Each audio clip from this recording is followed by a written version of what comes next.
umiinit din ba ang iyong solar charge controller dahil sa walang blower? Gagawa natin yan ng solusyon mga master. Ang gagawin natin ngayon ay magdi-DIY tayo ng temperature sensor na may blower, na kung saan pag tumaas yung temperature ng ating solar charge controller, kusa itong mag-on at magbibigay ng hangin sa ating controller.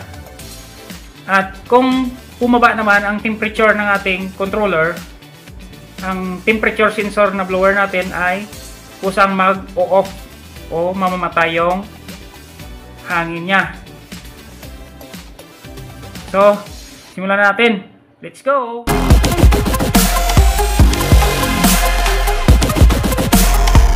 Ito pala yung mga material na gagamitin natin sa pagbuo ng ating DIY DC temperature sensor blower. Una, itong DC blower natin na 12 volts.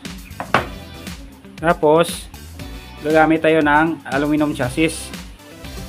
Ang aluminum chassis na to ay ating kakabitan ng blower natin. Tapos, itong DC temperature sensor natin. Buksan ko ito para makita nyo kung anong laman ng plastic. So, ito siya. Yung mga master,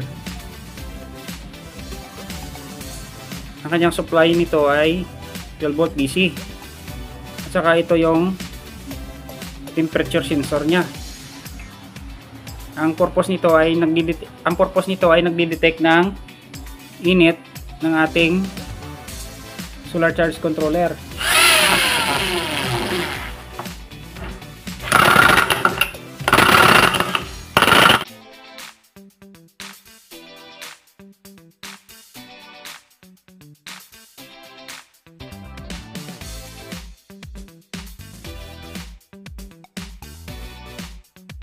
Kinabitan ko siya ng 1 ampere fuse mga master para sa kanyang safety, at nilagay ko sa positive line ng ating device.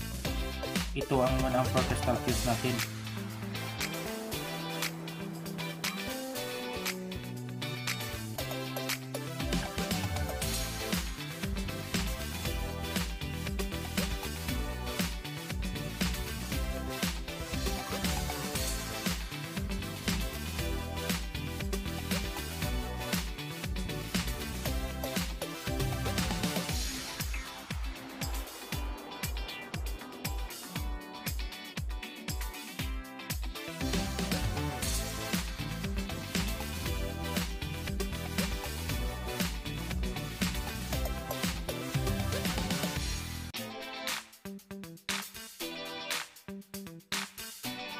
Gagamit tayo ng string cable tube mga master sa dinugtong ko na wire para ma-insulate natin ang wiring.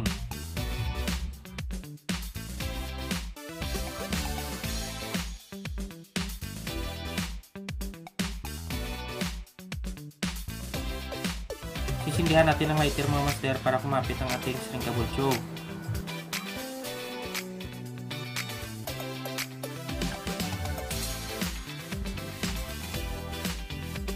Lagyan natin ng masking tape ang ilisi ng ating blower mga master para makita natin mamaya ang pag-ikot nito.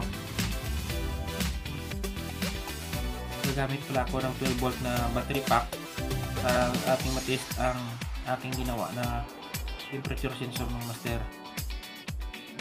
So ito na siya mga master, gumana na siya. Ilagay natin ang kanyang temperature sensor sa soldering iron para makita natin ang pagtaas ng kanyang temperature, at mag-on ang ayan na, nag-on na yung ating blower.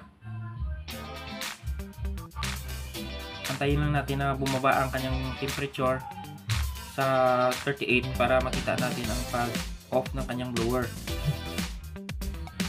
At ito na mga master, bumababa ng kanyang temperature. Ayan, namatay na ang ating blower kasi umabot na siya ng 37.4. Ito na yung thermal board at saka blower natin na ikabit ko ng mga master. Subukan naman natin painitin ang kanyang thermal sensor para tumaas ang kanyang temperature at mag-on ang ating blower. Yan, tumaas na at nag-on na rin ang ating blower. Ano siya mga master?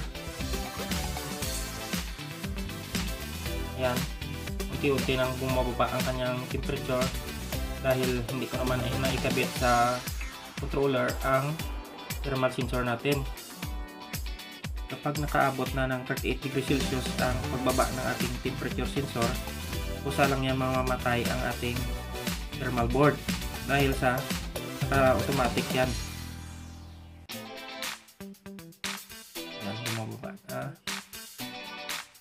Pagdating sa 38 mga master, mamamatay ang ilaw natin dyan. Ayan, namatay na yung ilaw na pula. Dito ko ilagay sa gilid ng controller ang thermal sensor natin. Dito mismo sa heatsink ng ating controller. Para pag uminit yung heatsink nya, madetect agad ng ating thermal sensor ang temperature ng ating controller mga master. At ang wire ng ating temperature sensor board ay binaba ko dito. Ang kanyang positive ay nakakonect sa positive line ng ating battery. Tapos yung negative nya ay nakasiri sa short natin. Ang short na ito ay nakakonect sa negative wire ng ating battery. Sana ay may nakuha din kayong idea sa ginawa kong video mga master. Hanggang dito na lang tayo. Maraming salamat.